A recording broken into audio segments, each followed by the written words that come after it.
let's move on to the first email today. And the first email today comes to us from one of our Patreon supporters, Levinette Tokes, which, by the way, thank you so much for being a Patreon supporter. Saw the Joker trailer. I think that the concept behind the movie is flawed. Are we really supposed to be excited and cheering to see how an everyday nobody that seems to be likable turns into the most dangerous homicidal maniac ever? I mean, this story has to have a gruesome ending. Last time something like this was attempted, it was Anakin. It was the Anakin Vader transformation, and that didn't work out so well. I know that the Joker is popular, but we shouldn't be rooting for somebody to turn into him. Rob, the question being posed to us here is, look, isn't the whole underlying notion of the Joker movie a flawed one? Do audiences want to go and see a likable guy and have something terrible happen to him to the point that it's somebody and something we don't even like? We don't want to be cheering for bad things to happen to this guy. Is the underlying premise of this Joker movie, whose trailer was awesome, by the way, and we saw it early when we were at CinemaCon, of course. That trailer's incredible. But is the underlying foundation and idea and concept of this Joker movie flawed, essentially? Well, I mean, what would be the flip side of that? The Joker is a homicidal maniac, and he had to come from somewhere. And I like the idea that it was society at large, that the Joker is a reflection of the crazy hypocrisy of everyday life. You know, we think that America is the greatest country in the world, but on the other hand, we have so much inequality here. We have our natal death rate, or our prenatal death rate. Kids die more in this country than anywhere else in the westernized world. We don't have education. I mean, there is a core that is rotten here, and that's what this movie is reflecting. And I think that it's absolutely proper fare for a film. And after you and I saw that trailer, I'm like, I'm in, man. This looks bananas. And the fact that one bad day, like we talked about, falling down, somebody gets pushed over the edge, becomes a homicidal maniac. Why not? Of course, it can't be a good story that the Joker, it wasn't sunshine and moonbeams that made him the Joker. Well, I mean, I think that's what they're getting at, is that should this even be a movie? Should we be looking at a movie at the fall of a character like this? And I will say one word. Shakespeare. This is a tragedy. Right. This story is a tragedy. It's an American tragedy. It's a core American tragedy. But some of the greatest literature, stories, and all that kind of stuff ever told are tragedies. This is a core classic storytelling motif that has resonated with people for hundreds of years.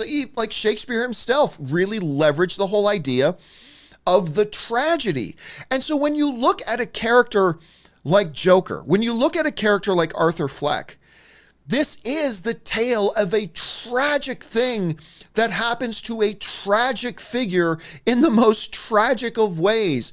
A guy who maybe was okay, maybe had some issues or problems, but who has constantly been destroyed and beaten down and afflicted by the world. Rob, you said something to that effect the other day. What was it again? Something you said, what was it? The world happened to him or something like that? Yeah, that's what happened. The world happened to him. And I think that, you know, we want to believe that when we as individuals, when we walk out into the daylight, into the world, that the world is going to be an inviting place, that the world is going to be the way we want it to be. It's exactly the opposite. The world is unforgiving. The world is indifferent to your suffering. And you need to go armored when you go into the world. You have to go armored psychically, emotionally, socially. You need to be ready for what the world is going to throw your way. And this is what happens when the world throws too much your way. And you don't have what you need to cope. And I love that idea. I mean, I love stories like that. And what does the Joker do as a product? He decides to make the world in his image. And his image, which is classic. Great. Which is classic. Yeah, that's classic. And I love the way you put it to me the other day. I think you heard it somewhere else. But what you said to me the other day was, you know, the Joker that we've gotten in the other movies, whether say like it's the Tim Burton movies, is Oh, what right, happens. yeah. What happens to the Joker is the Joker gets dropped in a vat of acid. That's what happened to him. Right. And then you said to me, in this movie, it looks like the world happens to him. Yeah, because it's the when I world said that he was changes like, him. Yeah, we had that great conversation. I said the Jack Napier version, the Jack Nicholson version, he was already a crime figure before he became the Joker. And we don't know what happened with Heath Ledger's character, but he sort of represented chaos.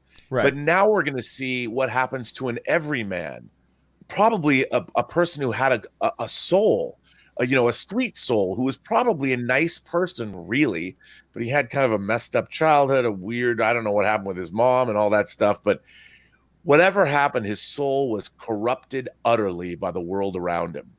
And I think that's fascinating.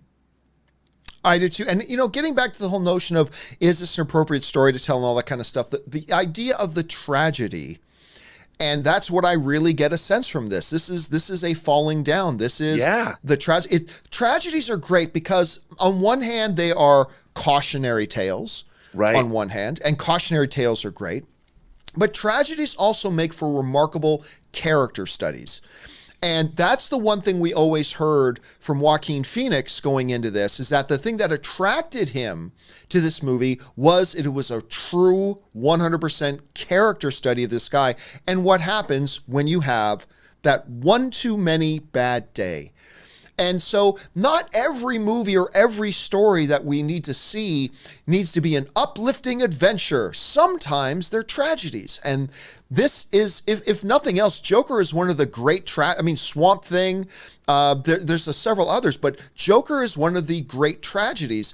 And the way Phillips seems to be approaching this, the way Joaquin Phoenix seems to be approaching this, I saw this trailer. I just about lost my mind. I cannot wait for this. And it's not a matter of us cheering for him to fall down. Right. It's not that. It's not that we were cheering for the Titanic to hit the iceberg and sink. We weren't cheering for those thousands of people to die in the frozen water. No, but we wanted to see the story. We wanted to see how that unfolds. What led us to this point? What's the cautionary tale? And so, yeah, we're not going in there to cheer Joaquin getting his face beaten, to watch, Arthur Fleck get his face beaten in, to see him humbling himself, just spinning the signs to come try our stuff and then getting mugged and beaten and abused and loss after loss after loss. It's not that we're cheering that, but it's the story that's unfolding. And on that level, I think it's great. Agree with you more, but I think there's something else, and it speaks to sort of fandom, because I know that I grapple with this in my own life. I like the Joker. From the time I was a little kid, I've liked the Joker. I played with my Mego action figure, the Joker. I read comic books about the Joker. I watched Cesar Romero as the Clown Prince of Crime as the Joker. But the Joker is a homicidal maniac. He kills people, just like Hannibal Lecter eats people. But when we have to come to grips with the fact that we like the Joker, but then the reality of the Joker slaps us in the face, as a fan, it gets a little weird. Like, how do I like the Joker if he's Joaquin Phoenix's character, who's this tragic guy who I feel for, who starts killing people and becomes a crime boss?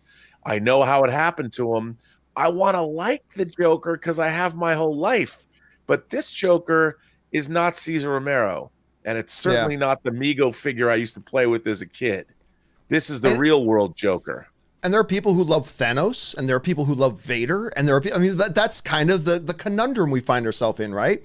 But the bottom line is, the story is a tragedy, and tragedy stories are worth telling, and I think that's why we're really excited about it. I am. All right.